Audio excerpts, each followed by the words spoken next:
Okay, there's been a lot of dialogue about the 1st and 20 sequence at the end of the game. So let's talk about it. You get a holding penalty on first down on Jordan Mailata. It puts you behind the chains. Now you are at 1st and 20. This is a difficult first down to pick up. However, it's possible, and we've seen the Eagles do it. We saw them last week convert a 3rd and 20. So on first down, the Eagles are going to call a QB run play, and we'll watch it play out. You pick up 4 yards. Now, I don't mind this play call on first down, and here's why. The Eagles are really heavy in the box. They've only got 2 receivers out here. They have 9 guys in their box count, right? 9 guys in the box counting Hurts. The Cardinals respond with a 7-man box. They're choosing to play 4 over 2 on the outside because they don't want to give up the big play, right? So this is +2 in the box count for the Eagles when you count Hurts as a runner. And I think you run this here. Now, this should pick up more yardage because you expect Lane Johnson to be able to kick out an outside linebacker. Like, you're going to get Lane Johnson on the move here. You would like to see him kick this guy out a little better. So you get the double team on this end, right? You get Lane Johnson kicking out. You get Kelsey pulling through here. You get Gainwell pulling through here. This is blocked up well except for this. Watch this interaction. This is where we meet. And he drives him back a little bit, but he's able to shed inside. You really needed Johnson to be able to just totally take him out of the play. Maybe you need Gainwell to hit this guy from the side too. That would have probably been better in hindsight, but you don't get to play the game in slow motion with freeze frames. You only end up with 4 yards. That's all fine. That's well and good. 2nd and 16.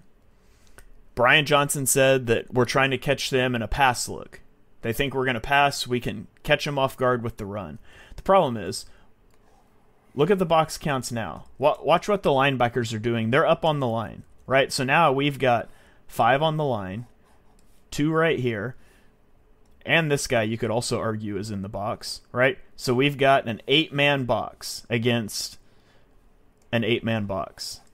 This is even numbers. Last time we were +2 and we gained 4 yards.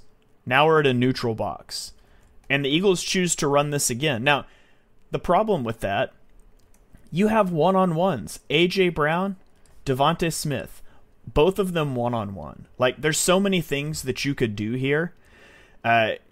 Obviously, they're going to, as we play this out, you can see they're going to be sitting on these in-breaking routes. Look at this technique here. We're sitting on an in-breaking route. You could run an out route and like a slant route. Get this guy out of here, out route to A.J. Brown. He could break a tackle and it's a touchdown, right? That's an option. You could run them on, you could say, I don't care about your leverage, and just run slant routes.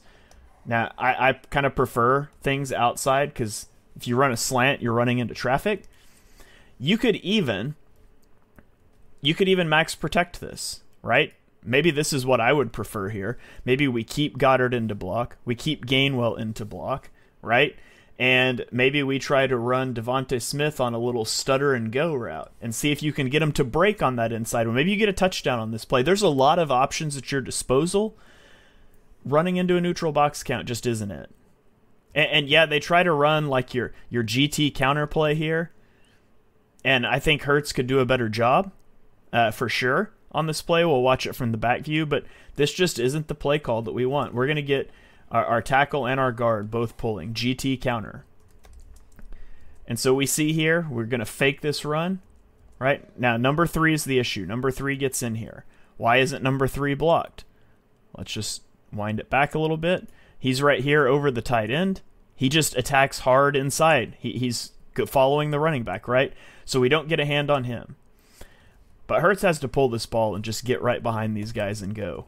Like, he just needs to go. I think he's too concerned about a safety that's off balance right now. See, he was playing Gainwell.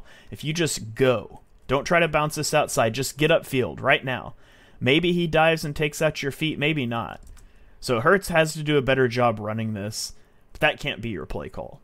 Then we get to 3rd and 20. And on 3rd and 20, you're going to run a running back screen to your second best running back, and you're going to block for him with your 170-pound receiver. I don't know that there's anything else to say about this. This play's totally dead in the water. And to add insult to injury, Devontae Smith gets hurt on this play. But how's this your play call? Like, you've got to know the situation. Your defense has given up 3 straight touchdown drives.